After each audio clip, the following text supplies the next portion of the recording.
Wala kaming local. Pasensya na sa mga gusto ulit. Local. Huwag kayo dito pumunta. Pag gusto nyo local, huwag kayo dito pumunta. Okay? So yun mga idol, eto na nga. Sa sobrang init ng panahon, ay uminit din ang ulo ni tropa.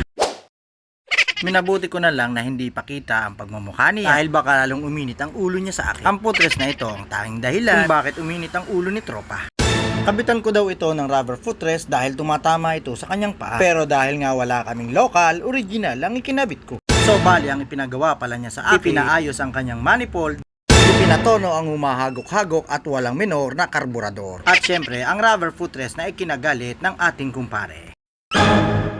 Wala naman tag 20 pesos nito kapag original. Pagkatapos nating gawin at magbabayaran na, sa init ng panahon, napunta ang init ng araw sa ulo ni tropa.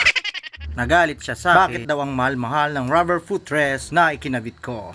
Pero ang totoo, una pa lang sinabi ko na mahal ang original. Tukat na lang story short mga idol, eh di yun na nga ikinagalit niya sa akin ng halagang 200 piso ang isa ng rubber footrest.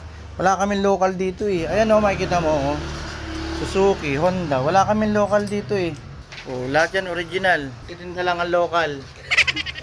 Wala naman tag 20 pesos nito kapag original. Hindi niya na lang binayaran ang rubber na kinabit natin. At binunot na lang niya gamit-gamit ang matigas niyang panga. Nakakala niya madali lang tong bunutin. Payo ko lang sa ating mga idol. Madali naman tayo kausap at nakakaintindi naman tayo. Kaya sana, gandahan naman sana ang approach ninyo. Hindi lahat nadadaan sa init ng ulo. Basta alam ko sa sarili ko, ang pinaka-importante at palaging gusto kong mangyari ay maayos ko at mapatino ang mga motorsiklo ninyo. Pagdating naman sa bayaran, napakadali ko at napakalambot ng puso ko.